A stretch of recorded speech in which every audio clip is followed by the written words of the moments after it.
Hey, this is Azbog, and I'm going to talk to you guys about this game here, Albion Online. Just some of my first impressions, how the game sort of works, some basics of the game to help you guys out on whether you want to buy it. It's currently $30. You can buy it off the store. I waited till I could actually just buy the cheapest version when it was released. Yesterday there was massive queue times in the game. There was wait times of a couple hours or an hour really, but there were 6,000 people in queue. But I'm going to talk to you a little bit about the game. I think there's just one server, and here's the world of Albion. It's actually pretty big. So this is the starting zone. I'm going to break down some of the stuff and just some basics of the game. You get these different biospheres, similar to other sort of survival crafting games where you can go. So we're way over here in Embery. Just sort of a starting zone. My first impressions of the game, though, are the graphics are pretty terrible, as you can tell. That's because the game is meant to be played on a lot of platforms, including mobile phones and tablets, so they wanted to get to that market. So it's not your typical desktop MMO type game. There's a lot of people playing this game, but like most MMOs, this is a really grindy MMO. And what I mean by that is that while it's very open-ended and you can be whatever you want, let's take a look at the skill tree here. Depending on what I want to do, the skill tree is very elaborate.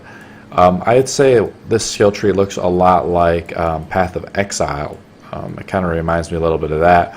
But as you specialize, basically you can do anything in the game, you can be anything in the game, but your time spending stuff in the game will be difficult to do everything. So it'll be difficult for you to be just a crafter or just a fighter. While you can have one character kind of do multiple things, I've heard it suggested that you actually have multiple characters do several things. You can be anything you want to be. So say I want to be a lumberjack. Well, I can go chop this tree here, and as I'm getting these units, you can see the quest on my right hand side as Journey Lumberjack. These are the quests. If I farm, I have 110, so I just farm 9 off that. 2,000 more, I become a Journeyman Lumberjack, and I can get more resources. I can sell those resources up on the open market. The games, as you can tell from the status bar, or the action bar actually, below, there's very limited abilities you can do. While the abilities you do are pretty cool, for instance, but I'm just using a sword and shield because I'm pretty basic. I have something called Heroic Strike, which just does straight damage to somebody, and then if I go to I and I select my weapon, I can actually alternate it to a Heroic Cleave. So there is a little bit, you can sort of specialize based on the weapon you're using. And so this is more of a tank spec, if you want to call it like that. It's not that I want to be a tank, it's just sort of the weapons that were available and that I could craft. Then you have an Interrupt ability, which does damage. Then you have a Mighty Blow. It does also stop spell casting, so you can kind of have spell casting. And that's really all you have is your 3 main abilities. Then you have Mend Wounds, which you can kind of heal yourself here. And I think this is based on the armor you're wearing. And then I have another armor ability. So Mend Wounds really helps you out. And every character I think has Sprint, but I guess it's also based off of your... And the cooldown on Sprint is pretty intense. It doesn't last that long, so it's pretty slow. I have to point and click wherever I'm going in the world, which is also kind of annoying, so you can't really use. So again, it was more or less built for mobile platforms or tablet platforms where people could just tap around. So this game is not really... This game has a lot to offer. Let's just say that. Look at the world. It's very expansive. The crafting system is pretty deep. I believe you can build your own home. If we go to this building, see there's Novice Lumberjacks. I can build, I must place this Novice Lumberjack building on sandy ground. What's really cool though is you can be anything. So let's just take a look at the skill tree. If I press B. So as I'm doing stuff, there's no skill points from what I can tell. But it depends, basically the game progresses on what you're doing. So if I want to be a farmer or I want to just kill things, if I want to craft, I go over to this side of the tree over here. If I want to mine or gather, there's gathering over here, which is over here. And then there's sort of crafting here, and then there's fighting over here. So that's sort of, if you think about it, that's sort of the 3 things in MMOs in general.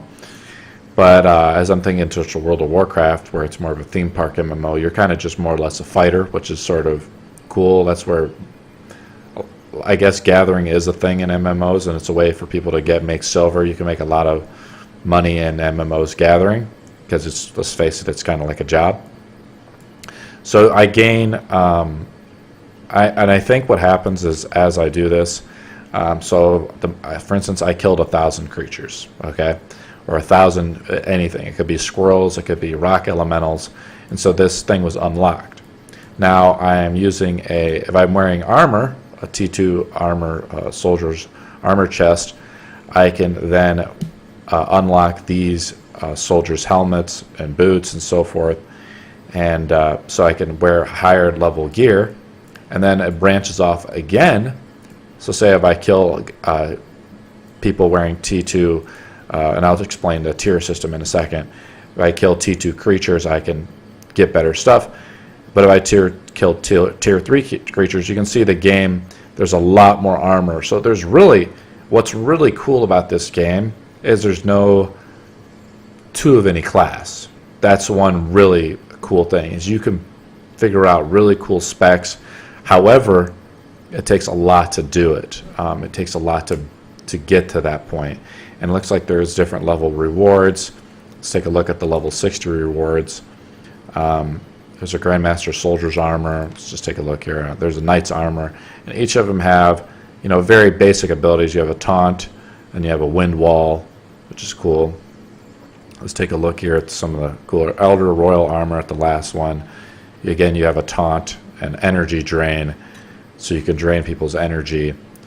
And then let's look at, so that was like tier 6 armor, it looked like. And you can track these trees to try to do it. And then you have, let's go back up here. Let's go down to the armor area right here. And if we kill creatures here, it looks like we get +2 bonus all plate armor, +2 for guardian item power. So the plate wearers have more or less tanking oriented, it looks like. And then you can also have like a crossbow and a shield. That's pretty unique for most MMOs. So as you can tell, the skills, there is a lot here to really kind of explore through. But the fundamentals of the game are that the negatives of the game is that it's really basic game. It's super basic. The graphics are pretty low tier. As you can tell, the game is pretty much do whatever you want to do. For instance, Journeyman Adventure, I have to do 9,000 activities, which could be anything from gathering to killing any monster. Then if I kill T2 creatures wearing a Novice Broadsword, I get more fighting oriented. Let's take a look at the map again. If I hit the letter N, it pulls up the mini map of the zone, and we're going to talk about the map a little bit here. These little things here are basically dungeons. They're like little mini instances. This is an instance-based MMO. So when I zone out through this square or plot of land, if I go to this, there's ways to exit. There's paths there. So I think these arrows represent ways to exit there if I hit the M. So if I head this way, it goes to this Nullberry place, which looks like there's army camps, again, fighting camps here. And I don't know how I get off this island. It looks like there's boats, so I'd have to go to the Highland Outpost, take a boat out from the port, and I could go across the sea. And if I take a look on this larger the world map here, you can see there's a 3 with a triangle. That means there's up to tier 3 enemies here, I believe. That's the best way to say it. The tier 2 means that there's tier 2 enemies. A lot of people, when I was reading on the forums, are heading out to Celadon, which is way out here, because it's very far away from the starting zone, I think. And also, the items and stuff in the market there are cheaper. The markets are all separate. The banks are all separate, so they're all locally based. When you kill stuff, as I'm starting off here, you have to travel back to town pretty frequently, and so your guy fills up with a lot of materials really quickly. So that's not very pleasant either. So the way to do that is you somehow build a horse stable, and you're able to. I haven't seen any buildings around here, so I don't think people can build anything around this area. And I'm pretty sure, like most other MMOs where you can place buildings like over in this territory or other territories, they basically disintegrate if you haven't opened them or used them in a while. This game is very guild-based. It really helps when you have a guild and you're kind of doing that. But I just will straight up tell you, this game gets very repetitive because you're pretty much doing the same thing.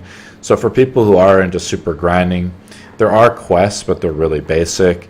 It's more or less choose your own destiny and path. This is very quest light, very instance light. I haven't done any PvP, but with just 3 abilities on your action bar, the PvP is not going to be that complex.